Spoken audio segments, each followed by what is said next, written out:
اعوذ باللہ من الشیطان الرجیم بسم اللہ الرحمن الرحیم۔ سورۃ نساء آیہ 116۔ ان اللہ لا یغفر ان یشرک بہ ویغفر ما دون ذلک لمن یشاء۔ بلا شبہ اللہ تعالیٰ اس کو نہیں بخشے گا کہ اس کے ساتھ شرک کیا جائے اور اس کے علاوہ جس کے لیے چاہے وہ بخش دے۔ شرک ناقابل معافی جرم ہے۔ عبداللہ بن مسعود رضی اللہ تعالیٰ عنہ بیان کیا کہ میں نے نبی صلی اللہ علیہ وآلہ وسلم سے پوچھا، اللہ تعالیٰ کے نزدیک کون سا گناہ سب سے بڑا ہے؟ فرمایا یہ کہ تم اللہ کے ساتھ کسی کو برابر ٹھہراؤ حالانکہ اللہ تعالیٰ نے ہی تم کو پیدا کیا ہے۔ میں نے عرض کیا یہ تو واقعی سب سے بڑا گناہ ہے، پھر اس کے بعد کون سا گناہ ہے؟ آپ نے فرمایا یہ کہ تم اپنی اولاد کو اس خوف سے مار ڈالو کہ وہ تمہارے ساتھ کھائیں گے۔ میں نے پوچھا اس کے بعد؟ فرمایا یہ کہ تم اپنے پڑوسی کی عورت سے زنا کرو۔ وَيَغْفِرُ مَا دُونَ ذَلِكَ لِمَن يَشَاءُ، اور اس کے علاوہ جس کے لیے چاہے گا وہ بخش دے گا۔ اللہ تعالیٰ آگاہ فرماتا ہے کہ وہ اس شخص کو کبھی نہیں بخشے گا جس نے مخلوق میں سے کسی کو اس کا شریک ٹھہرایا۔ اس کے علاوہ اگر اس نے چاہا اور اس کی حکمت ہوئی تو وہ تمام چھوٹے بڑے گناہ بخش دے گا۔ وَمَن يُشْرِكْ بِاللَّهِ فَقَدْ ضَلَّ ضَلَالًا بَعِيدًا، اور جو اللہ تعالیٰ کے ساتھ شریک بنائے تو بلا شبہ وہ دور کی گمراہی میں کھو چکا۔ جس نے اللہ تعالیٰ کے ساتھ شریک ٹھہرایا وہ گمراہی میں بہت دور نکل گیا۔ جس نے شرک کیا اس کی فطرت بگڑ گئی۔ اگر کوئی موت سے چند منٹ پہلے شرک سے توبہ کرے تو کیا جہنم سے نجات پا سکتا ہے؟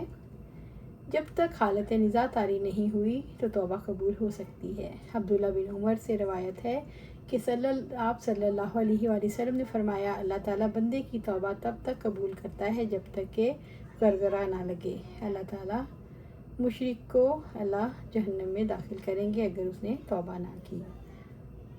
سورۃ نساء آیہ 117۔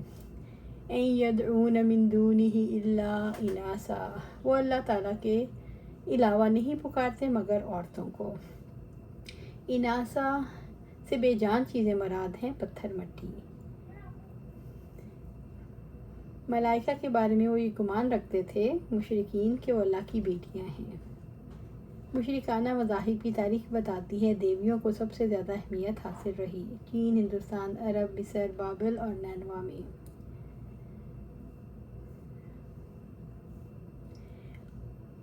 وَإِن يَدْعُونَ إِلَّا شَيْطَانًا مَرِيدًا، اور وہ سرکش شیطان کے سوا کسی کو نہیں پکارتے۔ فرشتوں، بتوں اور دیگر بزرگ ہستیوں کی عبادت شیطان کی عبادت ہے، کیونکہ شیطان ہی اللہ تعالیٰ کی عبادت سے روک کر انسانوں کو ان کے آستانے پر جھکاتا ہے۔ شرک کہیں بھی پایا جاتا ہے پیچھے کروانے والا شیطان ہے۔ اسی وجہ سے ہر دعا، التجا اور ہر عبادت جو کہیں بھی غیر اللہ کے لیے کی جا رہی ہو وہ شیطان کے لیے ہوتی ہے۔ سورۃ نساء آیہ 118۔ اللہ تعالیٰ نے لعنہ اللہ نے اس پر لعنت کی، یعنی اللہ تعالیٰ نے شیطان کو اپنی رحمت اور فضل سے دور کر دیا۔ شیطان نے یہ دھمکی دی تھی وہ انسانوں کے ایک بڑے گروہ کو گمراہ کرے گا۔ وقال لا اتخذن من عبادک نصیبا مفروضا، اور اس نے کہا میں نے تیرے بندوں میں سے ایک مقررہ حصہ ضرور لے لوں گا۔ شیطان نے بیڑا اٹھایا کہ میں انسانوں کو برابر بہکاتا رہوں گا اور حق سے ہٹاتا رہوں گا۔ سورہ نساء آیہ 119۔ وَلَا أُضِلَّنَّهُمْ وَأُضِلَّنَّهُمْ وَلَا أُمَنِّيَنَّهُمْ وَلَا آمُرَنَّهُمْ فَلَا يُبَتِّكُنَّ آذَانَ الْأَنْعَامِ وَلَا آمُرَنَّهُمْ فَلَا يُغَيِّرُنَّ خَلْقَ اللَّهِ، اور میں ضرور انہیں گمراہ کروں گا اور میں ضرور انہیں جھوٹی امیدیں دلاتا رہوں گا، اور میں ضرور انہیں حکم دوں گا سو وہ میرے حکم سے جانوروں کی کان چیریں گے، اور میں ان کو ضرور حکم دوں گا کہ سو وہ اللہ کی پیدا کی ہوئی صورت کو بدل دیں۔ شیطان کے طریقہ واردات کے بارے میں 4 باتیں واضح ہیں کہ میں انہیں ضرور گمراہ کروں گا، اور میں انہیں ضرور امیدیں دلاتا رہوں گا، اور میں ضرور انہیں حکم دوں گا، اور میں ان کو ضرور حکم دوں گا کہ وہ اللہ کی پیدا کی ہوئی صورت کو بدل ڈالیں۔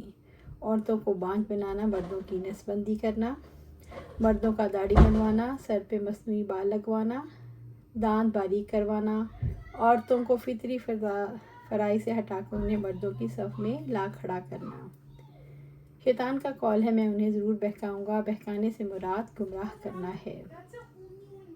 باطل امیدیں شیطان کے وسوسوں سے پیدا ہوتی ہیں جو انسان کی گمراہی کا سبب بنتی ہیں۔ شیطان انسان کو گمراہ کرنے کے لیے اسے جھوٹی باطل امیدیں دلاتا ہے۔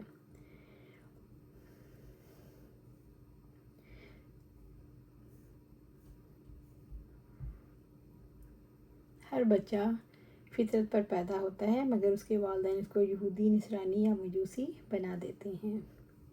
اللہ تعالیٰ کی تخلیق میں تبدیلی جانوروں کے کان کاٹنے، چیرنے، سوراخ کرنے سے ہوتی ہے۔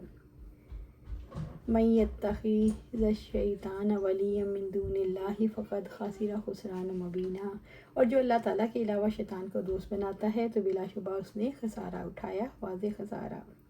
شیطان کو دوست بنانے سے مراد ہے اپنے معاملات سونپ دینا، اسے امام بنانا اور اس کی پیروی کرنا۔ سورۃ نساء آیہ 120۔ یعدہم، وہ انہیں وعدے دیتا ہے، ان کو جھوٹی امیدیں دلاتا ہے۔ وَیُمَنِّیہِم، اور انہیں جھوٹی امیدیں دلاتا ہے۔ شیطان کسی کو کامیابی کی امید دلا کر اور کسی کو نافرمانی کے اعمال پر آخرت کی کامیابی کو یقین دلاتا ہے۔ وَمَا یَعِدُہُمُ الشَّیطَانُ إِلَّا غَرُورًا، اور شیطان ان کو دھوکے کے سوا کوئی وعدہ نہیں دیتا۔ شیطان کے پھندے میں کون پھنستا ہے؟ جس کی فطرت بدل جائے، جس کے اندر بھلائی قبول کرنے کا مادہ کمزور پڑ جائے۔ شیطان کے پھندے سے کون بچ سکتا ہے؟ جو صحیح ایمان لے آئے، جو یہ جان لے کہ شیطان دشمن ہے اور اس کی چالوں سے غافل نہ ہو۔ شیطان کب تک مخلص بندوں کے ساتھ مقابلے میں کمزور رہتا ہے؟ جب تک کہ وہ اللہ کی رسی قرآن حکیم کو مضبوطی سے تامے رکھے، جب تک وہ انفرادی اور اجتماعی سطح پر کوششیں کرتے رہیں، جب تک وہ امر معروف اور نہی عن منکر کی کوششیں کرتے رہیں۔ اللہ سبحانہ تعالیٰ سے دعا ہے ہمیں قرآن و سنت پر عمل کرنے کی توفیق دے، اس پر جمع دے اور جنت الفردوس کے اعلیٰ مقام پر اپنے پاس گھر عطا فرمائے۔ آمین یا رب العالمین۔